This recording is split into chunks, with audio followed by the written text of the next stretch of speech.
good evening to you. I'm Lisa Broom with the CBC Evening News.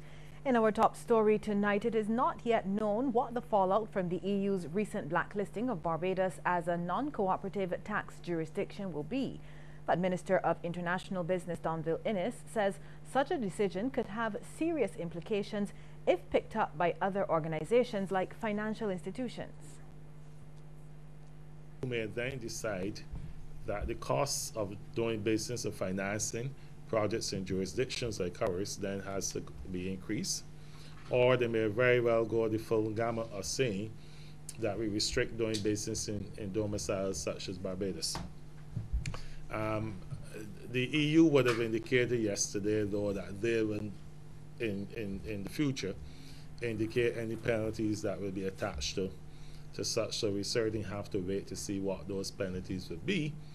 But of course, we are very determined to ensure that Barbados is removed from that list of uncooperative jurisdictions in short order. Well, Minister Innes is adamant, however, that this will not spell disaster for the international business and financial services sector. Whenever we have these hurdles, our task is to continue working together, letting our voices be heard where it matters most. Where we have to make legislative changes, we will make them. And certainly to continue to promote Barbados overall as a domicile of choice. These things will not daunt us, they will not stop us in our tracks. They will certainly emerge at the end of the day with a domicile that is stronger and even better respected than we ever have been before. Culture Minister Stephen Lashley says government is committed to finding a home for the National Arts Gallery. And as it continues to work toward that goal, Mr. Lashley says stakeholders in the sector, including the president of the Barbados Arts Council, Neville Legal, have been appointed to the gallery's board. He was speaking at a special exhibition to mark the council's 60th anniversary. The identification of a location at the garrison has been done. What is now required is for the funds to be sourced to outfit the building and transform it into the National Art Gallery of Barbados. Once this National Art Gallery is completed, government-owned exhibition space will be accessible to local artists. We expect that this will result in an increased number of galleries which are available to our artists, which would in turn lead to an increased number of exhibitions being held throughout the year. Well, Barbados has come in for high praise for its response to natural disasters in the region over the years. General Secretary of the Bible Society of the Eastern Caribbean, Owen Williams, says the recent response for Dominica was quick and effective. He says Barbados continues to express the practicality of spirituality.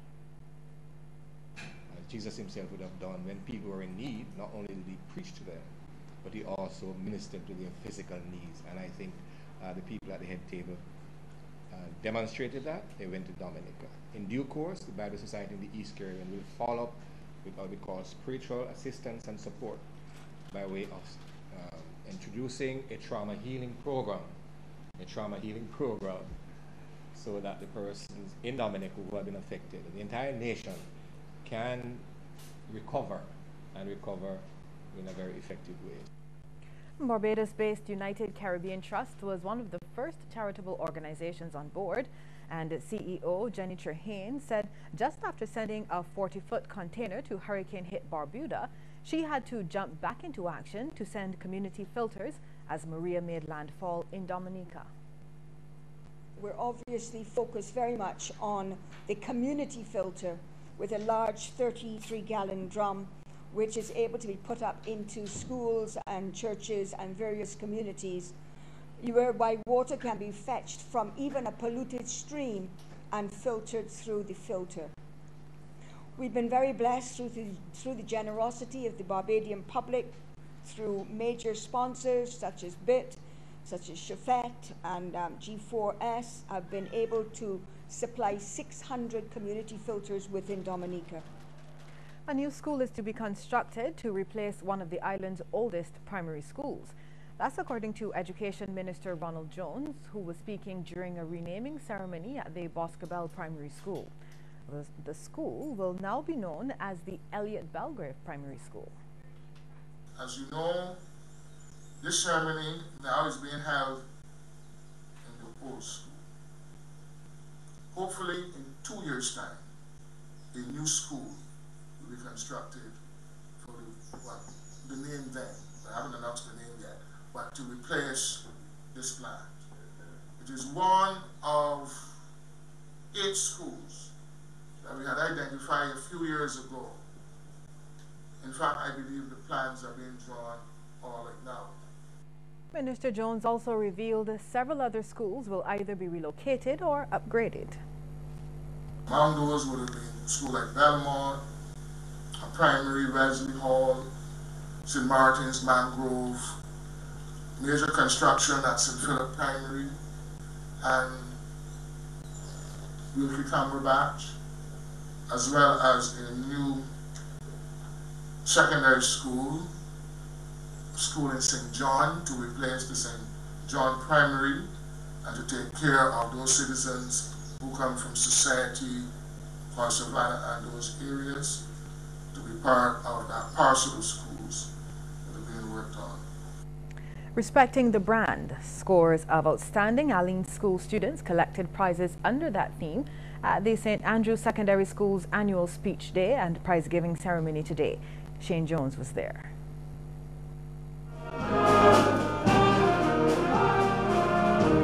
The school band opened the morning's proceedings with flawless presentations, which were followed by welcome remarks by the school's chairman, Reverend Joycelyn Ramsey.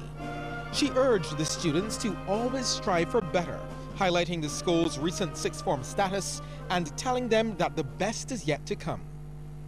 We serve a God who is interested in our future. So therefore, to all Allenians, past, present, and future, let us all take comfort from the words of the prophet Isaiah. Arise, shine, thy light has come, and the glory of the Lord has risen upon you. This is my island, Barbados. The immense talent nurtured at the school was a perfect segue for a beaming principal, Julia Beckles, to boast of the school's improved numbers in students taking examinations.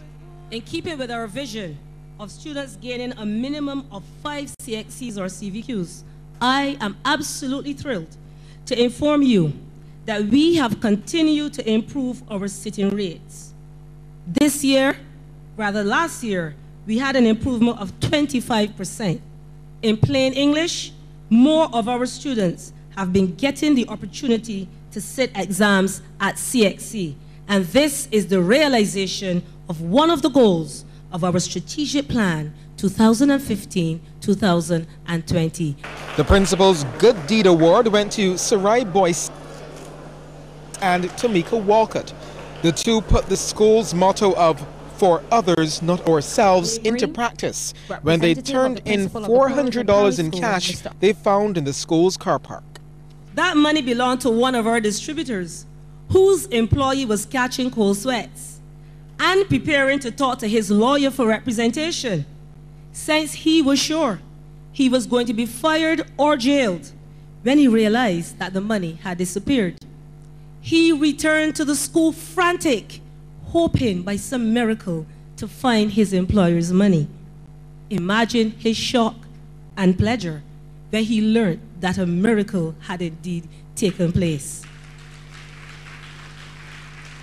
Featured speaker Derek Cummins told the students that as long as they upheld the Allen brand in their future endeavors, they would be on the path to success. However, he warned them that they would have to fully commit to upholding the brand.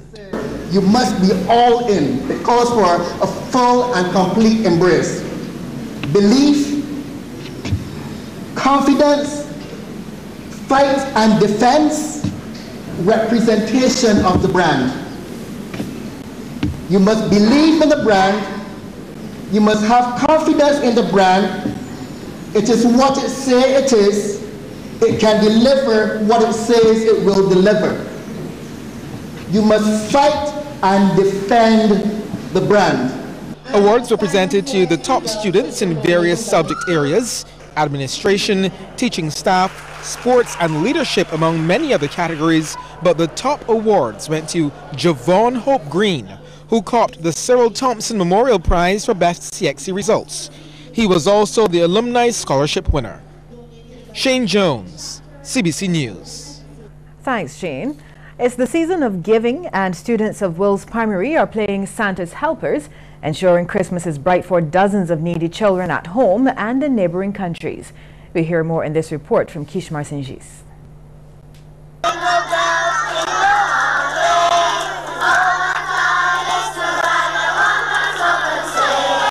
Instead of a traditional gift exchange among students, Wills Primary School decided to reach out to the needy, and the response was overwhelming. We decided this year, especially with the problems that Dominica had and so on, to do a gift giving to the poor. So every child in the school brought a gift for a child of their age who is needy. Representatives of the St. Vincent de Paul and the Living Waters community were on hand to receive the gifts. For students Michaela Maloney, Jacob Elias and Mackay Jones, it was a joy given to those in need. I am proud of everyone that gave presents to Dominica and St. Lucia, and Merry Christmas Barbados. I feel happy that we could give, and I see how it feels to be giving gifts, not to just be like somebody that doesn't give. I'm happy to be given, and I'm proud of everybody that gave. We're normally getting gifts, but this time we're giving, and I didn't know that we were giving that much gifts. Hey there! Yes, you! Yes, Flow customers, you've topped up, signed up, paid your bill on time and in full. Now you can win over $250,000 in cash and prizes. It's time to play Extra Party Flow!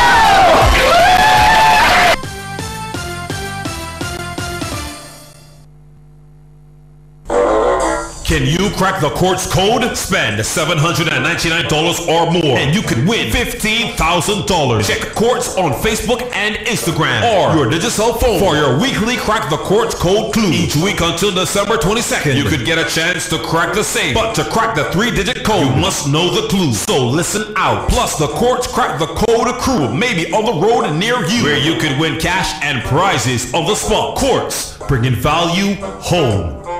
You know it's your boy Lead Pipe here. And your boy Sadis here. We are here on behalf of the Barbados Vagrants and Homeless Society. Yep. Asking all of you to donate to the Dollar Drive. Please donate. Drive your car and donate. Ride your bicycle and donate. Just catch a bus too and donate. Get from the plane and come and donate. Just donate, people.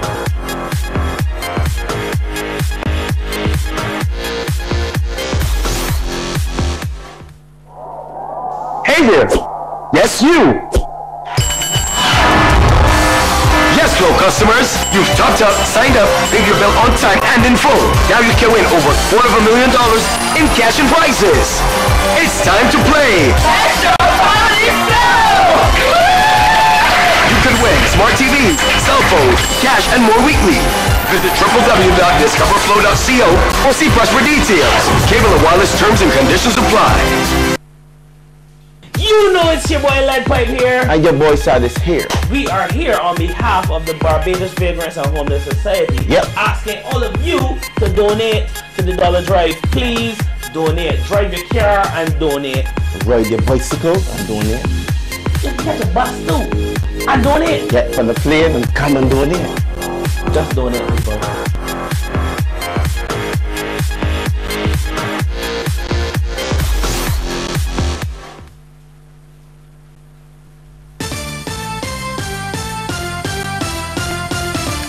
Well, 2018 is shaping up to be the year of the rebirth of live performances by bands and entertainers on the local party scene. So from February 24th, several industry gurus will be joining forces for the Rocking Hard series of multi-genre shows. The first event will see the bands Spice & Company and Third World sharing the stage with key local acts. On radio station, this is a concept, it's a brand, entertainment brand going forward into 2018. designed with its objectives to be innovative, creative, professional execution of events, and most of all, great party times when you come to our events. What we have decided to do is get involved in more live entertainment and bring more live entertainment back to the stages in Barbados and back to places like Bagatelle Great House and The Gap.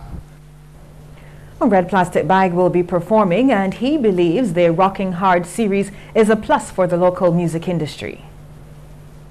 The whole thing about bringing live music back to Barbados is something that is important. There's no doubt that the creative industries would drive the world economy in the near future. We need to play our part. And the more live music we have here around Barbados, the more it's going to encourage creators to create music, to produce more music, which can only redound to the benefit of our music industry. Well, thousands of hotel workers across Barbados are set to receive training in HIV education and health and safety. It comes as the National HIV and AIDS Commission has rolled out its HIV in the Workplace Focus on Tourism program, which is exclusively designed for the sector. Well, the first stop was the Ocean 2 Resorts and Residences in St. Lawrence Gap. Behavior change specialist Cecilia Murray said the session went well and was even attended by the general manager. He took the time to, come to the workshop, and he stayed throughout the session. We had some other managers as well. We had persons from all across Oceans 2. We had the bartenders, we had the guys from the beach, we had the maids, we had the upper staff, and we had a good turnout this morning. Oceans 2 General Manager Paul Cullimore was impressed with the quality of the session and plans to have another one soon. It's something that we would really like to go through again, because this morning we actually had about 20% of our staff complement present for the session, which accounted about 47% males and 53% females in that order. And we really would like it to go to sessions where we can actually reach all of our employees as well, because it's not only information that is useful for them as well, the kids, family members as well. And the feedback from them this morning was really overwhelming. The breast screening program of the Barbados Cancer Society continues to subsidize the cost of mammograms and breast biopsies in the absence of subsidies. Medical coordinator Dr. Shirley Jagru says they are making them affordable to the public. Since its launch, almost 75,000 mammograms have been carried out. With an average annual amount of 6,000 mammograms a year and 1,000 approximately of ultrasounds of the breast. The fees for screening mammography has increased by only $10 over the 15 years. Screening mammography also includes, at the breast screening program, breast examination by a qualified registered nurse and teaching of breast self-examination. Breast screening program is the only organization offering this service in the island. Government Senator Reggie Hunt says the CLICO matter and the discussions surrounding it show that some issues need to be taken out of the realm of politics. He says in some cases the true issues are missed because very often important matters are turned into political footballs. But I sincerely hope that for the good of this country which I was born in and living for the last 68 years, that there will be a change of attitude. But I must say, our success, believe it or not, is going to depend on what happens in the rest of the world. And for what I am seeing now, a lot of things don't look too bright. Climate change, the kind of wars that are taking place around the world, I follow it very, very closely. An independent senator believes both of the major political parties have failed to give the agriculture sector the attention it deserves. Senator Professor Sir Henry Fraser made the observation during debate in the Upper House on the Protection of Agricultural Products and Livestock Bill. I throw out the challenge that we should be looking at agriculture in a very different way to how both governments, this is not a political speech, Madam President, both governments have failed to recognize the importance of food sustainability and food security, and neither government has given agriculture either the financing, the vision, or the initiatives required to bring Barbadian agriculture to the point which it should have brought it. Zulu International's promise to outfit the musical program of the Irvin Wilson School has been fulfilled. The band made yet another donation to the Pine Road St. Michael institution yesterday. A previous donation was made a few months ago in the crop over season, and General Manager of Zulu International, Andre Wharton, says the donation of musical equipment brought the curtain down on its 2017 season of activities. Raffle winner Adrian Payne was also presented with his prize, courtesy of Runway Duty Free Barbados. We would have spoken to the school in the beginning instance, and they told us exactly what they needed to fully outfit the program. So we have a drum set, steel pan, earlier we bought a trumpet and a flute, and then there's also a cash donation which will help towards the sessions and the other necessities of the program in totality. Principal of the Irvin Wilson School, Wendy Blackman, expressed thanks for the kind gesture, assuring that the equipment will be put to good use. I'm sure that the instruments would make a bigger contribution to the program that we already have going. They have done a presentation already of some of the instruments, and this is the last presentation. Hopefully for this time, and it's not the last presentation that Zulu will be making to the Irvin Wilson School. Regional news is up next, so stay tuned.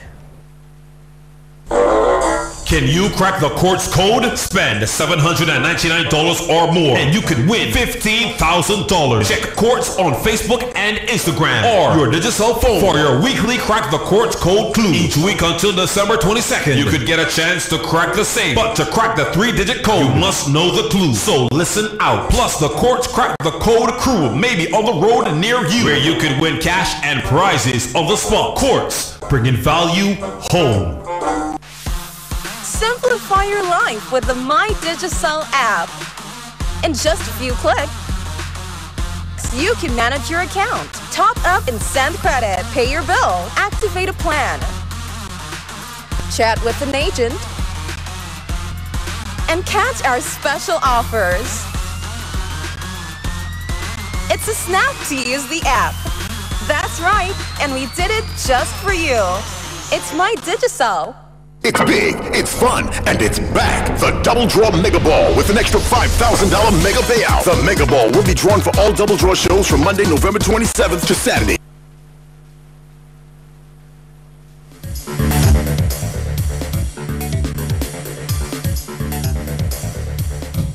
Dominica's Prime Minister Roosevelt Skerrit says advancing the economy and increasing productivity is critical to getting that island back on its feet post-Maria. He says the island's revenue was affected by the passage of Maria, but despite this, Dominica has ensured it adhered to previous commitments, ensuring its bills are paid. And we have maintained all of our legal and policy obligations that were in effect before the hurricane, after the hurricane. So we have been paying our debts on time. We've been seeking to pay those we owe on time. We've been paying salaries on time. We've been paying our social security deductions on time. We have kept up to ensuring that the NEP is maintained, because the NEP has been certainly very helpful, especially in the post-Maria situation. We clean up in the city and many parts of the country. Mr. Skerrit says his government remains committed to students studying overseas. We are remaining firm to our students who study overseas that we shall meet their obligations, and including those who we had no legal obligation to or no commitment to. We will be providing them with an allowance to cover their rent in those countries where they're studying, and also to provide them with a limited amount of funds to purchase food, because in some cases the families here in Dominica are unable to provide that to them. And we're expecting to send a check out to the Dominica Association of Barbados and the Dominica Association of Trinidad and Tobago in the first instance to assist our students studying in these two countries to meet their rent and food income, and of course we'll do so going into the new year. Heads of government of CARICOM and the Republic of Cuba will hold the 6th CARICOM Cuba Summit in Antigua and Barbuda tomorrow. The meeting will be co-chaired by the chairman of CARICOM, Prime Minister Dr. Keith Mitchell of Grenada, and President of Cuba, Raul Castro. This meeting marks 45 years of diplomatic relations between CARICOM and Cuba and will examine issues of regional and global importance, including climate change adaptation and disaster risk management.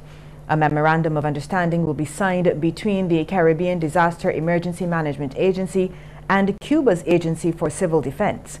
This is expected to provide opportunities for closer collaboration, especially following the devastating impact of the September 2017 hurricanes across the region and the increased focus on climate change resilience.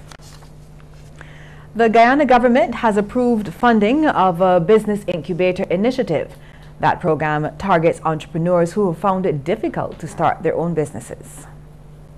With the approved multi-million-dollar funding initiative for small business owners and entrepreneurs, in 2018, financial aid and assistance will be made available.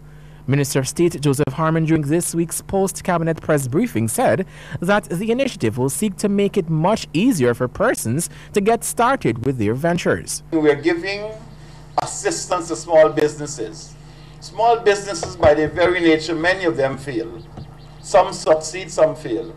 But what we're doing, we're giving them a prop, which will allow them in that first 3 years, because that usually is the critical period that you identify in startup for business. And so what this incubator is doing, it is taking away some of the responsibilities which a small person starting up a business would have. An attempt by a Surinamese woman to smuggle drugs into Barbados was thwarted as she was stopped by authorities in Trinidad. She was held by officers of the Organized Crime and Intelligence Unit at the Piarco International Airport on Tuesday as she prepared to board a flight to Barbados. A search of her suitcase allegedly recovered 4.7 kilograms of cocaine with an estimated street value of over 1 million TT dollars and 14.14 kilograms of high-grade marijuana with an estimated street value of over $1.2 million. And over in Bermuda, the estranged boyfriend of a terrified woman who jumped 20 feet off a cliff into the sea in darkness to escape from him because he was armed has been jailed by a Supreme Court judge for 11 years. The woman, who was not named in court, snatched the pistol out of his sweater pocket before leaping into the ocean and swimming for safety. The 22-year-old was jailed yesterday by puisne Judge Charles Etta Simmons after he admitted handling the firearm. He had initially been charged with attempted murder, but prosecutors accepted a plea to the handling offense. And Jamaican actress, singer, songwriter, and supermodel Grace Jones will be honored with the Career Achievement Award at the Bahamas International Film Festival, or BIFF, taking place December 10th to 17th. Serving as the festival's most prestigious symbol of recognition, awarded in appreciation of the lifetime achievements of an actor, BIFF's Career Achievement Award will be bestowed on Jones on December 15th. BIFF founder and executive director Leslie Vanderpool said in addition to receiving BIFF's Career Achievement Award, Jones will present her latest film, Grace Jones' Bloodlight and Bammy, the acclaimed documentary from director Sophie Fiennes. BIFF will showcase more than 82 films from 28 countries, including 12 world premieres, 4 international premieres, and 57 Caribbean premieres.